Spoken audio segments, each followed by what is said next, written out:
Live from the CBS Broadcast Center in Los Angeles, this is CBS2 News at 5 p.m.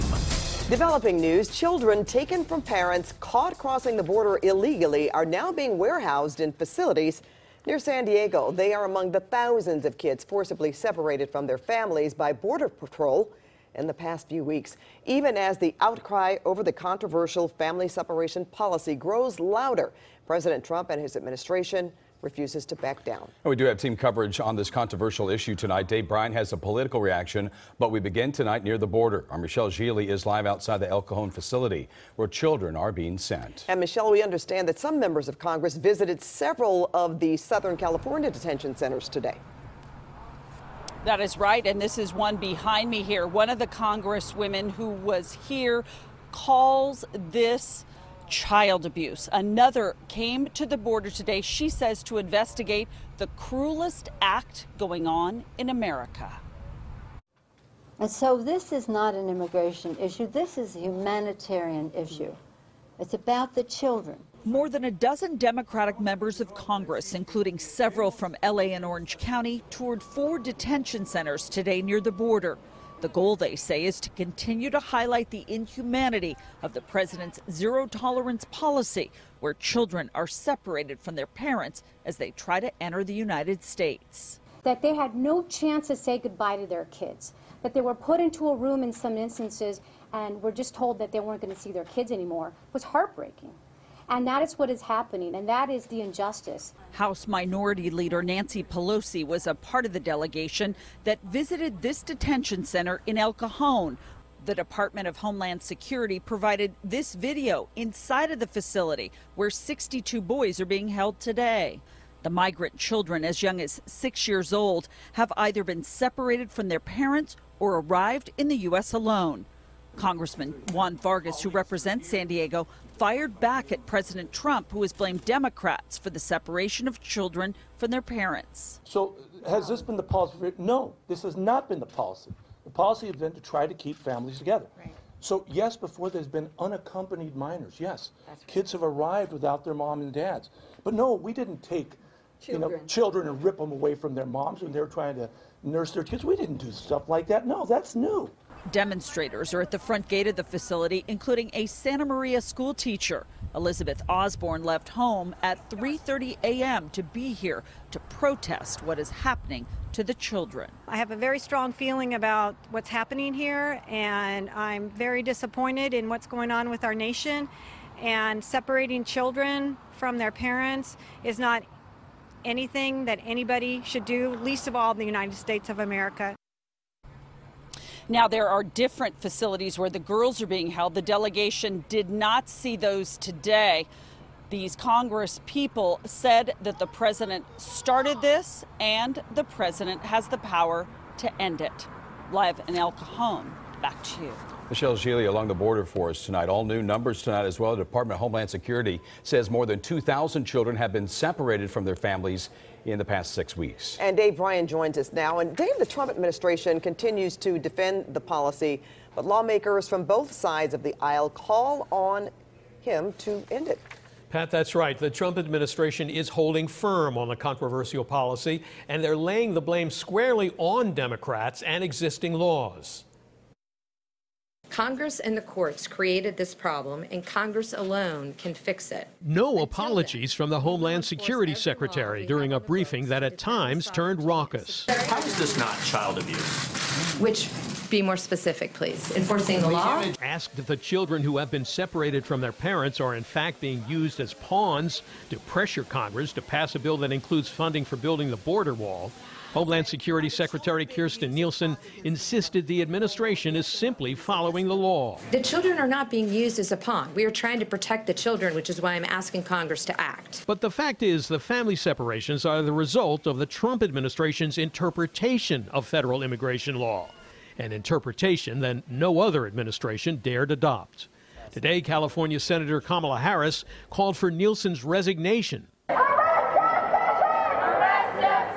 Protesters shouted, "Arrest Jeff Sessions," as they scuffled with police outside a venue where the Attorney General was speaking. Our goal is to make the nation safer and to make sure that People who violate our laws are punished. The administration has been prosecuting anyone illegally entering America since they implemented the zero-tolerance policy in April. The United States will not be a migrant camp, and it will not be a refugee-holding facility. Today at the White House, the president said his administration is being scapegoated for enforcing existing immigration laws.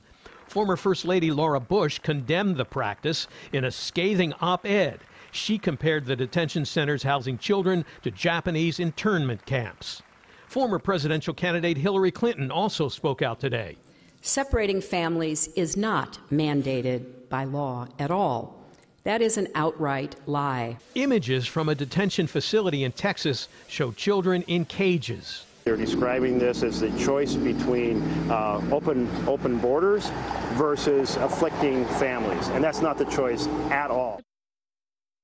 Now, tomorrow the president will meet with congressional Republicans to talk about potential immigration bills. There are at least two versions now in circulation in the House. The big issue for the president is that the bill contained $25 billion for constructing the border wall. Jeff, back to you. Dave Bryant in our newsroom tonight. Dave, thank you. There will be much more on immigration and the battle here and the controversial policy of separating children coming up at 6:30 on the CBS Evening News with Jeff Glor. Pat?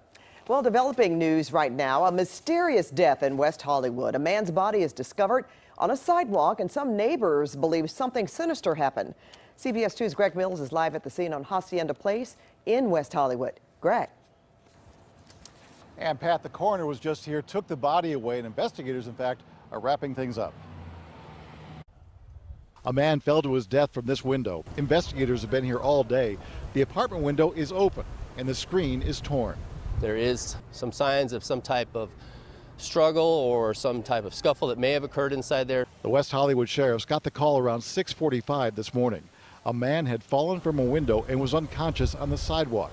It's a sidewalk between two apartment buildings here in the 1100 block of Hacienda Place. A cop came to my door, knocked on my door, asked me if I had heard anything, and I said no. Investigators don't know when it happened. We heard a loud thump. 9:30. Michael lives in this building, an acquaintance of the two men who live in this apartment. He says it's two men in their 20s who own a dog. He didn't investigate that thump he heard last night, but he did see the body today and says he thinks it's a man much older than someone in his 20s. Lisa Dinsmore was walking her dog and stood across the street around 7 a.m. And I saw them escort a gentleman out, a tall, slender gentleman in handcuffs, and took him to one of the 8 police cars that was at the top of the hill and drove off. And the sheriff's department told me that that man was one of the roommates. He was a roommate there. He was taken in, questioned, brought back here to pick up his dog, and released. Pat and Jeff, back to you two. A woman right now fighting for her life after a hit and run in North Hollywood. Now, police tell us the victim was hit while jaywalking on Oxnard near Goodland. This was last night. Witnesses say the impact sent her flying several feet down the road. One neighbor described exactly what he heard. A big boom. And my wife says, oh no, another car crash. So I came outside and I already see people from this building going over there and helping the lady, comforting, calling 911. We're told by police the driver stopped just for a moment, but then took off. Investigators described the car as a light gray Nissan, possibly an Altima. Well, two women who say they are victims of former USC gynecologist Dr. George Tyndall testified today in Sacramento. Yeah, the women appeared before a state Senate committee hearing. They talked about their dissatisfaction with the way that the college has handled the complaints against the doctor. Allegations range from sexual misconduct to the use of racist language. Reports of misconduct dating back to early 1990s. But USC didn't fire Tyndall until 2017. George Tyndall exploited the conservative Asian culture, knowing that many of the women he abused were unable to speak out loud. I should have never met this man.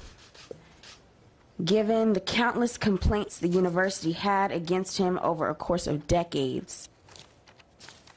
USC launched an investigation in 2016 on Tyndall. The university's attorney, Stephen Carlson, says that the investigation was sufficient.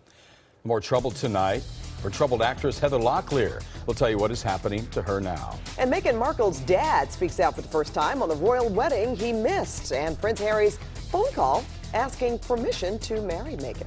And a random run-in online leads to a life-saving surgery between strangers. Hey everybody, I'm Garth Kemp. Get ready. Summer just around the corner. It's going to feel like it. We'll show you a forecast on the way.